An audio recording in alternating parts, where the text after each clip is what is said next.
অতি সম্প্রতি ভারতের প্রধানমন্ত্রী জনাব নরেন্দ্র মোদী তিনি ভারতের যে পশ্চিমবঙ্গ তার রাজধানী কলকাতা তার আশেপাশের যে নাসিরনগর এলাকা রয়েছেন সেই নাসিরনগর এলাকার একটি নির্বাচনী জনসভাতে বক্তব্য দিয়েছেন এবং সেই বক্তব্যে তিনি যেভাবে বাঙালির বিরুদ্ধে বাংলা ভাষার বিরুদ্ধে এবং বাংলা দেশের বিরুদ্ধে বিষোদ্গার করেছেন আপাত দৃষ্টিতে এটি তৃণমূল কংগ্রেস বা মমতা ব্যানার্জির বিরুদ্ধে তার যে একটি রাজনৈতিক স্ট্যান্ড সেটা মনে হলেও একটি স্বাধীন সার্বভৌম দেশ হিসাবে ভারতের যে কেন্দ্রীয় সরকার সেই কেন্দ্রীয় সরকারের মনোভাব বাংলাদেশের ব্যাপারে কতটা জঘন্য কতটা ধ্বংসাত্মক এবং কতটা নির্মম এবং নিষ্ঠুর সেটি তার সেই বক্তব্যে ফুটে উঠেছে। আমি জনাব নরেন্দ্র মোদীর সেই ভাষণটি নিয়ে অনেক চিন্তা ভাবনা করেছি এবং সেই ভাষণের প্রতিক্রিয়াতে তৃণমূল কংগ্রেসের সভানেত্রী এবং পশ্চিমবঙ্গের মুখ্যমন্ত্রী মমতা ব্যানার্জি তিনি যে বক্তব্য দিয়েছেন সেই বক্তব্য শুনেছি। আপনারা জানেন যে সেখানে আসাম এবং ত্রিপুরা এখানে নরেন্দ্র মোদীর যে রাজনৈতিক দল বিজেপি তারা সেখানে অতীতে যে কোনো সময় আসছে ভালো করেছে, অর্থাৎ সেখানে বিজেপির শাসন চালু হয়েছে। কিন্তু স্বাধীন ভারতের রাজনীতিতে সবসময় বাংলা মানে পশ্চিমবঙ্গ খুব গুরুত্বপূর্ণ ভূমিকা পালন করেছে। এখন ভারত কিন্তু বাংলাদেশটা দখল করতে চাচ্ছে না, কেননা ভারত যদি বাংলাদেশ দখল করতে চাইতো ৭১ সনে কিন্তু তারা সেটা করতে পারতো উইদিন ১ মিনিট, এটা কোনো ব্যাপারই ছিল না। ১৬ ডিসেম্বরে তারা সেটা করে নিতে পারতো, একীভূত করে নিতে পারতো। টু শব্দ, আমরা যেখানে এখন একজন সার্জিস হাসনাতের ভয়ে সকাল বিকাল ফিট পড়ছি, আমরা এখন যেখানে জামাতের বা শিবিরের একজন লোক ধমক দিলে আমাদের কাপড় নষ্ট হয়ে যাচ্ছে, আমরা হা করে থাকছি। আমরা ডক্টর মোহাম্মদ ইউনূস বা তার প্রেস সেক্রেটারি যদি আমাদের দিকে একটু হালকা করে চোখ মারে, জাস্ট একটা চোখ টিপ মারে, আমাদের জীবনে কিয়ামত ঘটে যাবে। এই হলো আমাদের সাহস শক্তি। যে জিনিসটি হলো সেটা হলো সেই দিক থেকে ১৯৭১ সালে ভারতের যে বাহিনী তাকে আমাদের ভয় না পাওয়ার কোনো রিজন ছিল না। There is no reason. আমরা সেই ৭১ সনের সাথে আমাদের সাহস বাড়ার কথা না, এখন আমাদের তো অনেক সাহস এখন বেড়ে গেছে। এখন প্রযুক্তি আছে, ওটা আছে, ওটা আছে। আমরা ক্যান্টনমেন্ট মানে পুড়িয়ে দিতে চাচ্ছি, দখল করতে চাচ্ছি। এই সাহসের মধ্যে যার যার অবস্থান থেকে আমরা কিভাবে আমাদের হাত পা কাঁপছে, ঠ্যাং কাঁপছে। আমার কাছে মনে হচ্ছে যে যারা এই মুহূর্তে যত বেশি গলা কাঁপাচ্ছে, বড় কথা বলছে, তাদের ঠ্যাং বা পা তত বেশি থরথর করে কাঁপছে। দিল্লি যদি চাইতো কি করতে পারতো, কিন্তু কেন করেনি? করেনি এই কারণে যে এই বাংলা, বিহার, উড়িষ্যার আবার এক হয়ে যাবে এবং এক হয়ে দিল্লি দখল করে ফেলবে, রাজনৈতিকভাবে দিল্লি দখল করে ফেলবে।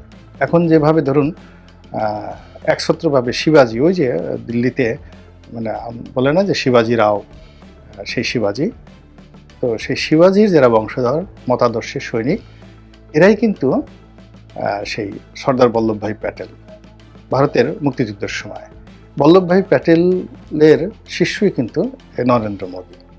মানে এই গুজরাট কেন্দ্রিক যে আধিপত্য এই আমরা ৪৭ সন থেকে দেখেছি, এর আগ পর্যন্ত পুরোটাই ছিল কিন্তু কলকাতা কেন্দ্রিক।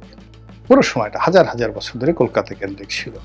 আর এর বাইরে দিল্লিতে যারা দেখতেন তারা ওই বিদেশ থেকে আসতেন, আর তারা মানে আশেপাশে যে মধ্যপ্রদেশ আছে, উত্তরপ্রদেশ, মধ্যপ্রদেশ এবং এই যে রাজস্থান, সেই রাজস্থানের যারা রাজপুরুষ রাজনীতিবিদ তাদেরকে নিজেদের কবজায় রাখতেন।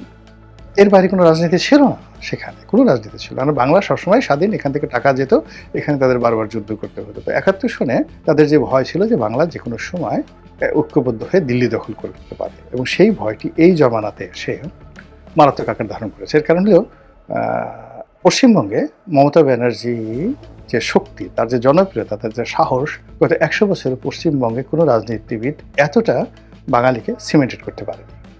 ২ নম্বর হলো যে এই বাংলাদেশের এই ভূখণ্ডটি এখন এই মুহূর্তে ধনের সম্পদ পরিপূর্ণ হয়ে এমন একটা ভার্নারেবল অবস্থায় চলে গেছে, এটাও অতীতে গত ১০০ বছর আপনি কখনো দেখবেন না। অর্থাৎ এটাকে হুমায়ুন যেটা বলেছিলেন দোজখপুর জান্নাত, মানে এখানে এখন আজকের দিনে হাজারো সমস্যা আছে, কিন্তু তারপরও এখানে যে সম্ভাবনাগুলো আছে মাটির নিচে, আকাশে এবং মাটির উপরে, পশু পাখি, কীট পতঙ্গ এবং মানুষ, এদের মধ্যে সম্মিলিত যে প্রাকৃতিক রিসোর্স রয়েছে, আমেরিকার জিহ্বা বের হয়ে আছে এই রিসোর্সগুলো, সম্পদগুলো নেওয়ার জন্য। ভারতের জিহ্বা বের হয়ে আছে। তারপর ব্রিটেন, ফ্রান্স থেকে শুরু করে এমনকি সৌদি আরব, এমনকি তুরস্ক, তারা সবাই এই বাংলার উপরে কর্তৃত্ব দেখাতে চাচ্ছে। তো সেই অবস্থাতে যদি এই যে আমাদের বাংলাদেশে যারা এখন 7 সিস্টার্স দখল করতে হুমকি দিচ্ছেন, এটা আপনার কাছে যত হাস্যকর মনে হতে পারে, নরেন্দ্র মোদীর কাছে এটা হাস্যকর নয়। তিনি এটা খুব সিরিয়াসলি নিয়েছেন। এমনকি দিল্লির যারা কর্তা ব্যক্তি রয়েছেন, কংগ্রেসের যারা কর্তা ব্যক্তি রয়েছেন, শশী থারুরের মতো যারা থিঙ্ক ট্যাঙ্ক রয়েছেন, তারা সরাসরি হাসনাতের নাম উচ্চারণ করে, মেনশন করে বা উসমান হাদির নাম মেনশন করে এখন তারা বক্তব্য দিচ্ছেন যে এটা এই শশী থারুরদের নাক এত উঁচু, তারা তো শেখ হাসিনার নাম উচ্চারণ করতে চায় না, বঙ্গবন্ধুর নাম উচ্চারণ করতে চায় না। প্রেসিডেন্ট জিয়াউর রহমানের নাম শশী থারুর কোনোদিন উচ্চারণ করেছেন, যেখানে তারেক রহমান সাহেবের নামই জানেন কিনা সন্দেহ, এরকম একটা ভাবসাব তারা দেখান। তো সেখানে কতটা দায় ঠেকলে তারা হাসনাত, সার্জিস কিংবা মানে সেই যে পাটোয়ারি, নাসিরউদ্দিন পাটোয়ারি, আক্তার, এদের নাম নিচ্ছেন, ইউনূসের নাম নিচ্ছেন, ঘন ঘন ইউনূসের নাম নিচ্ছেন, ইট মিনস তারা ভয় পাচ্ছেন।